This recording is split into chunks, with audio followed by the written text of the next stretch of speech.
네, 독고투자집입니다. 반갑습니다. 저 여전히 파라고에 있고요. 워낙 지금 시장을 둘러싼 이런 분위기들이 너무 급박하게 움직인 것 같아가지고 자꾸 지금 시장 계속 보고 있어요. 이게 무슨 일이 일어나고 있는지에 대해서 생각을 진짜 굉장히 많이 하고 있습니다. 바로 전 영상에서 이제 버핏에 대해서 얘기를 했는데, 와, 버핏이 이제 일단 애플을 반 정도 깠잖아요. 물론 이제 버핏이 애플을 까기 시작한 거는 올해 1분기부터 깠죠. 그때 전체 애플 비중 중에서 13% 정도를 깠었거든요. 그때 이제 세금 낸다고 뻥치고 이제 깠는데, 근데 이번에 이제 2분기에 절반 날렸다. 그 전체 포트폴리오에서 보면은 한 20% 정도를 이제 현금화 시킨 거예요. 왜냐면 한 40% 정도 이제 애플 비중이 있었기 때문에. 근데 이게 어마무시하다는 거예요. 지금까지 그렇게 한 번에 다 날려버린 적이 없었거든요. 그리고 6월달 말 기준으로 이렇게 날렸으니까 7월달로 계속해서 애플을 까고 있을 거예요. 애플뿐만 아니라 다른 종목도 깔 수도 있죠. 뭐 이런 얘기들은 바로 전 영상에서 자세히 얘기했으니까 보시면 될 것 같고, 일단은 버핏이 너무 빨리 지금 현금화를 하고 있다. 이게 포인트인 것 같습니다. 원래 이제 버핏이 현금을 막 늘리기 시작한다고 해서 막 폭락장에 막 바로 오고 막 그런 거 아니었어요. 원래는 긴 호흡으로 이게 현금을 만드는데 기본 1년 전부터 만들기 시작하거나 뭐 2, 3년 이렇게 굉장히 천천히 만들거든요. 근데 이제 그 정말 뭔 귀신을 봤는지 확 내동댕이를 친 거죠. 심지어는 이제 2분기 때 160불에서 220불까지 이렇게 수직 상승하는데 그 반등에다가 물량을 엄청나게 던진 겁니다. 몇십조 원을 던진 거죠. 한마디로 얘기하면 거의 이제 100조 정도를 날렸다고 보면 되죠. 생각해 보면은 그 요즘에 엔캐리 자금이 막 미국 나스닥의 그 테크주들을 막 때린다고 하는데, 월가에서 보는 그 엔캐리 자금은 대충 봤을 때 3, 400 정도 보거든요. 근데 상승장에서 100조 정도를 버핏이 던졌지만 시장은 굉장히 강하게 올라왔단 말이에요. 그거 생각하면은 엔캐리 자금이 한 3, 400 정도 되는데, 이게 나스닥 전체적으로 만약에 때려졌다, 다 날아갔다, 모든 엔캐리 자금 나스닥 있던 게 다 빠져났다 하더라도 별로 큰 의미가 없는 거거든요. 영향력이 별로 없는 거거든요. 근데 지금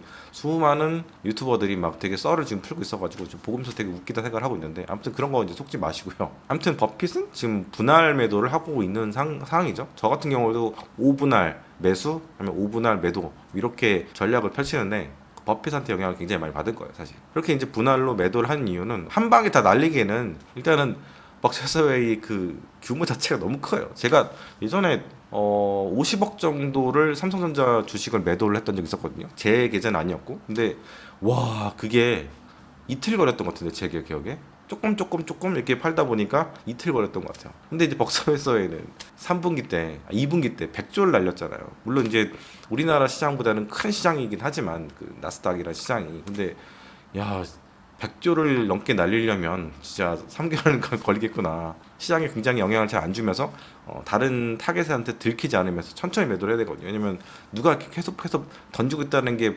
보이면은, 창구라든가 이런 게 보이면은 타겟이 될 수도 있고, 공매도 세력이라든가 아니면 헤지 펀드들의 타겟이 될 수 있거든요. 그러면은 거추장스러운 일들이 생길 수 있죠. 물론 이제 많은 헤지 펀드들이 굉장히 정교한 그런 그 알고리즘이라든가 이런 머신들을 갖고 있기 때문에 들키긴 들켰을 것 같아요. 왜냐면 100조를 한 창구에서 계속해서 팔았으니까. 그리고 뭐 버핏은 뭐 주식시장에서 50년 넘게 있었기 때문에 많이들 알려져 있을 거예요, 월가에서. 들킬 수밖에 없는데, 어쨌든 워낙 시장이 그 사이에 좋았기 때문에 팔든 말든 헤지펀드들은 본인들의 전략을 이제 펼쳤던 것 같아요. 아무튼간에 버핏을 굉장히 오랫동안 지켜본 분들, 그리고 뭐 적어도 이제 스노우볼 같은 책들 읽어본 분은 굉장히 이례적인 지금 상황에 처한 것 같다는 것을 알 수가 있을 거예요. 일단 버핏 주식을 이렇게 무지막지하게 판 게 이제 들통이 났으니까, 일단은 버핏이 그렇게 안전자산 애플을 이렇게 정리를 크게 했잖아요. 그러다 보니까 월요일 날에 시장에 충격은 좀 있을 것 같아요.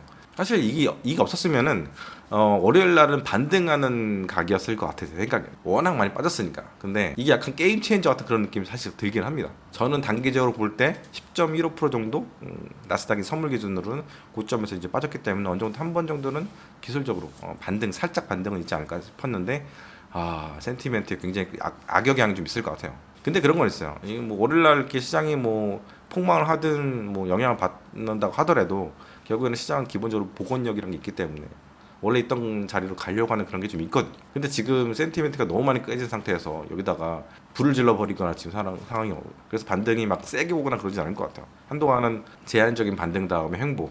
제가 바로 전 영상에서도 8월 달은 제한적인 반등일 것 같다라고 말씀드렸고 단톡방에서는 그 미리 전에 이제 말씀드렸는데 이게 영상이랑 단톡방이랑 약간 차이가 있어요. 갭 차이가. 왜냐면 영상이란 거는 마음 먹고 앉아가지고 얘기를 하고 또 영상 편집하고 또 올리고 막 이런 절차들이 이제 들어가다 보니까 시차가 하루에서 이틀, 3일, 뭐 길면 일주일씩 걸릴 수 있어요. 저는 여행을 하는 사람이기 때문에 지금 운 좋게 이제 파라과이에 집 열흘째 있기 때문에 천천히 있고 제가 지금 병에 걸려가지고 요양 중이기 때문에 이렇게 바로바로 좀 영상으로 이제 인사를 드릴 수가 있는데 이동 중이었다면 그게 좀 힘들었을 것 같다 생각도 들고 아무튼 원래 8월 달은요 시장이 그렇게 썩 좋은 장은 아니에요. 8월 달은 1년 전에 봤을 때도 2월 달 다음으로 좀 조용한 장에 속하거든요. 왜냐면 다 휴가 가고 지금 8월 3일인가? 한국으로는 8월 4일 아침 5시간 1월 아침 5시인데 아마 서울 시내가 아마 텅텅 비어 있을 거예요. 8월 초부터 5일까지는 3일 5일까지는 왜냐면 삼성전자 같은 대기업들이 8월 초에 집중적으로 다 쉬어버리잖아요. 공장도 안 쉴 거예요. 다 쉬어버리고 그리고 이제 관계된 여러 기업들 다 쉬어버려가지고 아마 서울 시내 차들이 별로 안 다니고 주말엔 더 그게 심할 거예요. 그게 똑같은 거예요. 우리나라도 마찬가지고 북반구에 있는 여러 나라들도 마찬가지고 비슷하게 같이 이제 쉬어버린 거거든요. 그래서 시장 자체가 이렇게 뭐 불장인 경우는 사실 잘 없었어요. 여름에는. 일단은 제가 보기에는 월요일 날은 한 코스피는 3% 정도는 빠지지 않을까. 금요일 날 폭락장이 있었고 근데 대체로 맞아 떨어진 것들이 이제 핵폭탄 맞은 것들이 반도체주였는데 또 사우스 코리아가 반도체잖아요.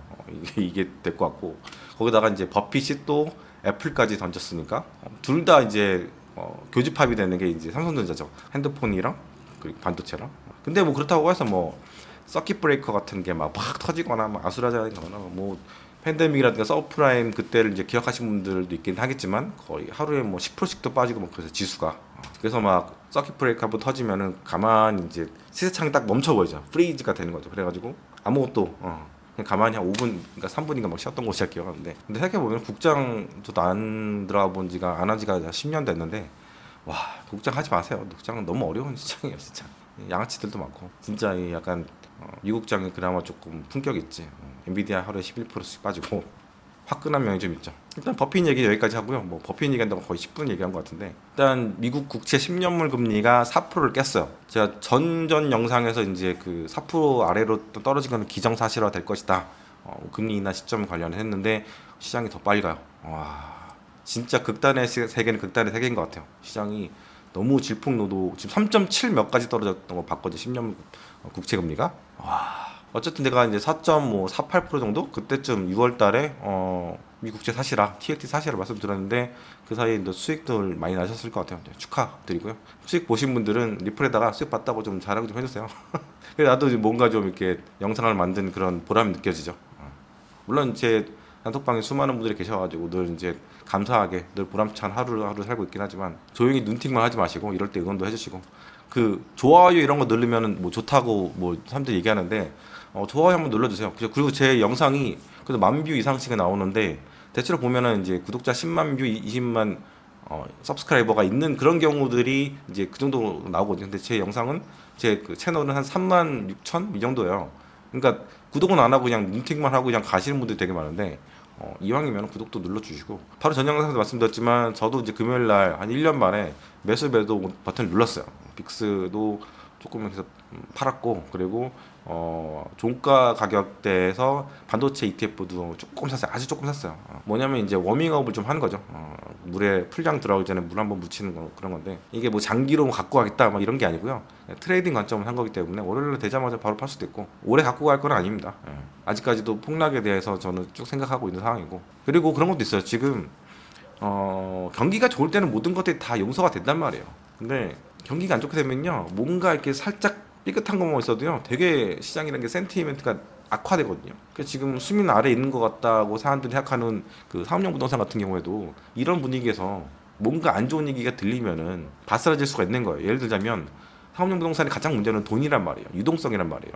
지금 사업용 부동산 그 주식들이 많이 올라온 거는 금리가 이제 인하가 될 거라는 그런 기대감 때문에 유동성이 좀 풀겠지, 아니면은 금리가 높았기 때문에 굉장히 힘들었던 거, 이자를 내거나 원리금을 냈던 부분들, 그런 부분들이 이제 좀 풀려가지 않겠나, 이런 기대감 때문에 이제 주식이 좀 상승을 했단 말이에요. 그런데 만약에 이런 폭락장, 뭐 경기 침체에 대한 공포 이런 것도 있게 되면 신용이 다시 이렇게 옥죄게 돼요. 설사 금리가 인하된다고 하더라도 신용 상태, 그 신용 경색 같은 것들 생기게 되면은 진짜 이게 쉬운 게 아니고, 또 저희 단톡방에서는 2주 전부터 이미 B컷에 대한 얘기를 했었어요. 50bp 인하에 대한 얘기를 했었는데 근래 들어서 며칠 전부터 B컷 얘기가 나오더라고요. B컷은 단어가 안 나오고 0.5bp를 뭐 내려야 된다, 내렸어야 된다, 뭐 이런 얘기가 나오고 있더라고요. 그러니까 저희 단톡방이 진짜 훌륭하신 분들이 굉장히 많아요. 근데 B컷을 한다고 하더라도 유동성이라는 거는 이제 순식간에 확 날아간 거예요. 예를 들어서 SBB 사태 같은 경우에도 사람들이 그 핸드폰으로 막 팔아, 여기 뭐 판 게 아니라 출금을 해가지고 폭삭 망해버린 거잖아. 그날 밤 하루에 딱 다 돈이 싹 나가가지고, 그거 생각하시면은 유동성이란 건 빛의 속도로 빠져나갑니다. 송금 속도로 생각하시면 돼요. 그래서 금리를 내리는 속도는 굉장히 천천히 내란 말이에요. 5.25에서 3%까지는 내려야 됐던, 저는 지금 3%대까지는 내려야 된다고 생각하는, 200bp는 내려야 된다고 생각하는데, 물론 시장 금리가 100bp가 미리 내려졌긴 하지만 여기서 100bp 정도 더 내려줘야 되는데, 100bp 내리려면 이게 올해 안에 100bp를 내릴 수 있겠습니까? 지금 이런 상황에서 경기 침체는 그 지금 이게 얘기가 되게 많아. 이게 경기 침체다, 징조도 아니다, 막 얘기가 있는데, 많은 유튜버들이라든가 월가 이야기를 들어보면 일단은 기본적으로 4.3%의 그 실업률 같은 경우에는 이게 굉장히 10년, 20년 동안 이제 통계를 보면 굉장히 평균적인 실업률이라고 막 얘기를 해요. 그건 저는 동의를 하는데, 문제는 뭐냐면 이게 이렇게 올라가고 있다는 게 문제예요. 추세를 봐야 돼. 제가 늘 얘기하잖아. 추세를 봐야 된다. 그 컨센서스, 뭐 비트한다, 뭐 하회한다, 이런 것들을 보는 게 그런 게 중요한 게 아니라, 그런 예측은 되게 무의미해. 더 중요한 거는 추세를 봐야 된다. 추세를. 추세가 지금 이렇게 올라가고 있잖아요. 그리고 올라가고 있는데 그 아랫단에서 일어난 일들, 뭐 카드 연체율, 자동차 할부 연체율, 이런 것들이 계속해서 올라가고 있다. 이런 것들이 더 중요한 거거든요. 같이 봐야 된다는 건데, 일단 실업률 뭐 이 정도까지 아직 괜찮아. 뭐 허리케인 때문에 그런 거라고 하는데, 아니 허리케인 막 그렇게 온 거랑 카드 연체랑 뭔 상관이 있습니까? 중고차 할부금 연체가 무슨 상관이 있습니까? 굉장히 안 좋아진 거는 기저에서 계속 일어났던 거기 때문에 그런 것들 다 봐야 되는데, 그 GDP가 나온 것들도 계속해서 결과치가 하회가 되고 있잖아요. 그러니까 하락 조정을 되고 있잖아요. 예를 들어서 이번 달에 6월달, 7월달 게 나왔는데, 그 나오면서 6월달, 5월달치 이전 것들이 하향 조정되잖아요. 이게 뭐예요? 계속 내려가고 있다는 거거든요. 그리고 지금 많은 분들이 아시겠지만 정부들이 막 재정을 풀어가지고 지금 경기 부양했던 부분들, 이런 부분까지 이제 생각을 해야 된단 말이에요. 여러분들이 보실 때 재무부가 국채를 발행한다는 게 유동성을 푼다라고 생각하시는데, 그렇게 생각하시면 안 돼요. 재무부가 채권을 발행해요. 한 50조 정도를 발행했다고 생각해보세요. 되게 많이 발행한 건데, 50조를 발행하게 되면 시중에 있던 50조의 그 자금이 정부 재정으로 들어오게 됩니다. 이건 뭐냐면 유동성을 흡수하는 거예요. 흡수한 거를 다시 이렇게 풀면은 이게 바로 유동성을 공급하게 된 건데, 어차피 시중에서 50조를 들여왔다가 다시 또 50조가 나가는 거잖아요. 그렇기 때문에 이거는 사실 별거 아니에요. 아무것도 아닌 거예요. 그러니까 정부가 약간 뭐랄까 정책적으로 아니면 의도적으로 돈이 없던 곳에다가 좀 싸주는 그런 정도 아니면 복지라든가 뭐 이런 쪽으로 이렇게 풀어주는 정도라고 보시면 될 것 같아요. 실질적으로 미국이라는 국가 도메스틱하게 볼 때는 자본의 흐름은 빵입니다. 빵. 근데 중요한 게 뭐냐면, 재무부가 채권을 발행하게 되면 대략적으로 뭐 40% 정도는 누가 입찰을 해서 채권을 가져가냐면 해외에서 유동성이 들어오는 거예요. 그래서 제가 늘 말씀드리는 게, 연준이 뭐 자산이 어느 정도가 되고 뭐 이게 뭐 올라가고 내려가고 막 그런다, 뭐 이런 것들보다 더 중요한 게 해외에서 들어온 유동성이다. 제가 그런 얘기를 계속 드리거든요. 한마디로 얘기하면 미국 정부는 해외에다가 빚을 져 가면서 국가의 유동성을 늘리고 있는 거예요. 그러니까 미국은 계속 빚이 늘어나는 거죠. 원래부터 빚이 많았고 세계 최대의 채무국이었지만 지금은 우주 최강일 수도 있다. 지금 그렇게 된 상황이라고 보시면 돼요. 아무튼 제가 이제 대화가 너무 옆으로 빠져나갔는데, 지금은 경기 침체로 가고 있는 너무나 그 추세적인 것들이 많이 보이고 있다. 기저에서부터 망가지고 있는 것들이 보이고 있다. 그 얘기를 좀 드리고 싶었고요. 그냥 단순히 GDP 뭐 2.8%네, 2.5%네, 실업률 아직 4.3%네, 이게 아니라 추세가 이렇게 가고 있다. 그래서 0.25% 정도 금리 내리는 거 이거 하나 가지고는 이 거대한 미국이라는 그 항공모함의 방향을 바꾸는 데 너무 약하다. 그런 생각을 하고 있습니다. 그래서 연속적인 그 금리 인하가 있을 거고, 뭐 당연히 제가 볼 때는 인하 사이클을 너무 놓쳤다. 이미 지금 3%대 정도는 가 있어야 된다. 너무 물가 인플레이션 2%대를 고집하다가 지금 너무 욕심을 많이 부린 거예요. 엔비디아 주가 150불 가자 하고 막 기다렸다가 결국에는 지금 107불, 106불까지 떨어진 것 같은 그런 거랑 비슷하다고 보시면 되죠. 그 저번 영상에서 언제 제가 말씀드렸던 것 같은데, 제 지인 중에서 이제 미국에서 생물학 박사를 받은 지인이 있는데 미국에 취업을 하고 싶어가지고 영주권 신청했는데 바로 나온 거예요. 그래가지고 미국에 갔어. 봤는데 잡을 잡으려고 이제 돌아다녔는데 지금 4, 5개월째 지금 돈만 쓰고 있고 현지에서 잡을 못 가고 있어요.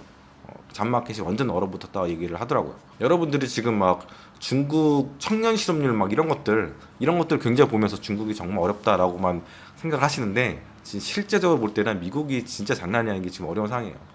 실업률 4.3%의 많은 부분들은 공공 취업 같은 거 있잖아요. 공공 근로 이런 것들이 많이 이제 커버가 된 부분들이 있고 0.23% 정도 더 들어가지 않을까? 4.5%막 이 정도? 그러면은 10년 평균으로 쳐도 뭔가 이제 수면 위로 평균 조금 올라갈랑 말랑하는 그런 그 정도거든요. 그래서 제가 라이브 때 한번 이야기를 들었던 것 같은데 제가 상파울로 있을 때 시티 투어를 하는데 뉴욕에 사시는 한인분들 두 분, 한 분은 이제 뉴욕에서 이제 40년 이상 사셨던 분이고 한 분은 4년째 뉴욕에서 이제 화장품 업계에서 일하고 있는 그런 분인데 그분이 한 얘기가 그거예요. 물가가 지금 뉴욕이 너무 많이 올라가지고 도저히 미국에서 살 수 없다. 뉴욕에서 살 수 없다. 그래서 4년 동안에 그 뉴욕 생활, 직장 생활을 끝마치고 한국으로 돌아갈 생각을 하고 있다. 막 이런 얘기를 하더라고요. 아니 제가 뉴욕 안 간 지가 벌써 이제 2018년도 가고 지금 6년, 7년 된 것 같은데 물가가 많이 올랐으면 거기도 진짜 많이 올랐겠구나 하는 생각이 드는데 나름 이제 글로벌 그 컴퍼니에서 일하고 있는 그 친구가 막 그런 얘기를 하니까 와 지금 뉴욕이 미쳤구나. 물가가 미쳤구나. 이렇게 미쳤기 때문에 소비가 좀 영향이 있겠구나. 괜히 사람들이 죽겠다고 막 아우성치는 게 아니구나. 그런 생각이 들더라고요. 중산층이야 그 친구는. 중산층도 힘들다고 하는 거죠. 그러니까 대충 지금 한 얘기들은 30대 친구들의 얘기거든요. 30대 여성들의 이야기인데 잡마켓이 되게 안 좋은 거는 맞아. 그리고 아시겠지만 이민자들이 마구마구 들어오면서 이 사람들이 일을 해야지 먹고 살 수 있잖아요. 그래서 허드렛 일이라도 막 하고 있고 그래야지 뭐 어디 월세라도 들어가가지고 가족들 이민 겨우 온 난민이죠 난민 이런 분들이 먹고 살 수가 있죠. 입에 풀칠할 수 있을 거 아니에요. 그런 것들이 또 실업률을 낮추는 효과도 있었던 것 같고 GDP도 올라가는 그런 효과가 있었다는 얘기를 뭐 많이 들어서 아실 거고. 그러니까 많은 부분들이 뻥 GDP, 뻥 실업률 이런 것들이 기저에 있었던 거예요. 그건 뭐 제가 계속 얘기를 드렸으니까. 그리고 이제 안전자산이라고 많이들 얘기하는 금도 그렇고 비트코인도 그렇고 비트코인은 한 일주일 사이에 10%가 빠졌어요. 예. 안전자산이라고 비트코인을 얘기하는 사람들은 제가 볼 때 좀 뭐랄까 반성을 좀 해야 될 것 같아요. 결정적일 때 빠져버리는 자산이 왜 안전자산일까? 단지 그동안 많이 올라왔다고 해서 이게 안전자산인가? 늘 저는 말씀드리지만 추세를 보셔라. 어려울 때 올라가는 자산, 비싸진 자산이 바로 안전자산이다. 그렇게 이해하셨으면 좋겠어요. 그리고 생각해 보세요. 이렇게 어려운 장에서 다 물려 있는데 누가 비트코인을 사요? 변동성이 굉장히 큰 그런 대상이잖아요. 투기 대상이잖아요. 그럼 사람들이 생각하기에 비트코인을 팔고 현금화하겠죠. 현금이 더 안전자산이 되는 거죠. 그게 달러든 원화든 간에. 그래서 저는 개인들이 주식시장에서 돈을 버는 방법은 가장 단단하게 도는 방법은요. 폭락의 주식을 사라. 요거 같아요. 그러려면 늘 현금 비중 유지하거나 필요할 때는 현금을 다 팔고 기다리는 거. 이게 되게 중요하다고 보고 있고요. 그냥 주식시장 떠나 있다가 다들 막 아우성 칠 때 있잖아요. 그때 들어가는 전략도 괜찮아요. 왜냐면 지금 이제 나스닥 기준으로 선물 기준으로 고점 대비 10.15% 정도가 빠진 상태인데 지수가 그 정도 빠지면요 개별 종목들은요 20%에서 30% 많은 것들은 40%까지 빠진단 말이에요. 왜냐면 시장에서 주목받는 종목들은 1000개 중에서 한 100개 뭐 이 정도고 나머지들은 그냥 좀비처럼 그냥 그대로 있거든요. 내수주거나 이렇게 은행주거나 별로 변동이 많지 않은 그런 종목일 경우도 있고 그러면은 많이 빠진 종목들 인기 있던 종목들 그런 거 사면 돼요. 인기 있던 종목들이라는 거는 가장 최근까지도 돈이 유입이 돼서 매수가 돼서 올라갔던 종목들이거든요. 그래서 기존에 갖고 있던 사람들은 20% 30% 빠져서 굉장히 힘든 상황이 되는 거고 현금 있던 사람들은 이제 들어가면 되는 거죠. 그리고 대부분의 투자자들은 위에서 20, 30% 정도 빠지면요 빠진 가격에서 손이 나가요. 손절을 해요. 그래서 돈을 못 버는 거예요. 근데 아래에서 산 사람들은 올라가는 거를 이렇게 향유를 하죠. 수익을 향유를 하게 되는 거죠. 나중에. 대부분의 사람들은 아끼다 똥 되는 경우가 많고 빠지면 결국에는 매도하고 다시 올라가는 케이스들이 대부분인 것 같아요. 요즘엔 스마트폰들이 많다고 하는데 빠지면 더 산다라고 하시는 분도 있긴 하지만 대부분 개인 투자자들은요 현금이 없어요. 늘 100% 주식 비중을 이제 이어가고 있고 늘 이제 이렇게 빠졌을 때 현금을 현금 있었어야 되는데라고 생각을 하죠. 그래서 이럴 때 손바꿈이라는 게 일어나게 됩니다. 마지막에 웃는 사람들 정말 위너라고 하는 거죠. 저는 하워드 막스를 되게 존경하거든요. 그의 책을 5번이나 읽었어요. 근데 그 늘 주식시장에다가 돈을 넣어두라, 주식 갖고 있어라 이렇게 얘기를 하시더라고요. 근데 그거는 그분이 펀드 매니저였어 그래요. 개인들은요 다 팔고 있다가 조정당했을 때 들어가도요 엄청난 수익을 먹을 수가 있습니다. 특히 저는 버핏의 방법이 더 좋다고 생각해요. 대충 보면 전체 포트에서 20% 30% 정도 현금을 만들어 놓고 있거든요. 지금 이제 38%까지 이제 현금을 늘렸잖아요. 매니저들이 성공하는 가장 큰 원인을 에셋 알로케이션, 자산 배분 전략이라고 하는데 그게 뭐냐면 주식과 채권 아니면 주식과 현금 비중은 이렇게 밸런스를 맞춰준 거거든요. 그렇기 때문에 늘 주식시장에 있어라라는 그거는 펀드 매니저들한테 한 얘기인 것 같고 개인들은 폭락에 살아 이게 정말 깔끔할 수도 있다. 이건 피터 렌치의 말이기도 하죠. 주식 갖고 있어봤자 자꾸 이제 오르락 내리락 하는 거 보고 손 나가고 트레이딩 하려고 하고 이렇게 하다 보면 결국에는 이도저도 안 되는 뒤죽박죽이 되는 경우가 상당히 많습니다. 그거는 여러분들이 장고를 보시면 트랙 레코드를 보시면 히스토리를 보시면 알 수가 있는 거죠. 저는 5월 달부터 이제 주식시장의 상방이 조금 열려 있다라고 말씀드렸고 그리고 8월 달은 제한적인 상승이 있다라고 말씀드렸죠. 근데 금요일날 매크로가 진짜 안 좋게 나왔어요. 솔직히 얘기해서 어닝 쇼크 같은 게 있다면 매크로 쇼크가 있었던 것 같고 이제는 이제 메디스 구신 세상이 이미 지난 지 오래됐죠. 오래됐고 진짜 경기 침체, 아래 공포 이런 얘기가 나오기 시작할 수 있어요. 실업률이 저렇게까지 이제 치솟은 거는 이제 후행 지표로서 진행이 많이 암으로 치면 뭐 2기 이 정도까지도 온 거라고 볼 수도 있을 것 같고 골드만삭스에서는 뭐 올해 경기 침체 없다 막 이런 얘기를 하는데 이 추세는 당연히 이제 경기 침체로 가는 추세인 건 맞는 것 같아요. 그리고 이런 상황에서 이제 불에다가 석유를 끼얹는 그런 행동은 이제 버크셔서웨이가 이제 이야기를 하게 된 거죠. 저는 이런 상황은 작년 4분기 정도로 예상했었어요. 근데 이제 그게 한 반년 정도 이제 밀려서 지금까지 오게 된 건데 이제 조금 조짐이 보인 것 같고요. 이게 밀리게 된 이유는 뭐 아시다시피 미국이 엄청난 재정 적자를 감수하면서 정부가 이제 돈을 이제 풀어가면서 지표 마사지를 했던 거고 너무 과한 마사지를 했죠. 정부 재정을 망가뜨리면서까지 이렇게 한 상황이고 이제는 약간 번아웃된 그런 느낌도 있어요. 워낙 욕을 많이 먹었기 때문에 돈을 많이 푼다고 대선 앞두고는 이제 그런 것들 때문에 조금 소강 상태에 들어간 것 같기도 한데 그 지금 그렇게까지만 몰핀을 시장에다가 돈을 맹 매기면은 어느 정도는 배가 불러가지고 좀 안 움직일 수도 있어요. 뭐 통화 승수라는 것도 있는데 그게 역사적으로 볼 때도 계속 내려오고 있거든요. 예를 들어서 1억 불을 풀면은 GDP가 그만큼의 그 아웃풋을 내야 되는데 점점 그 효과가 줄어들고 있거든요.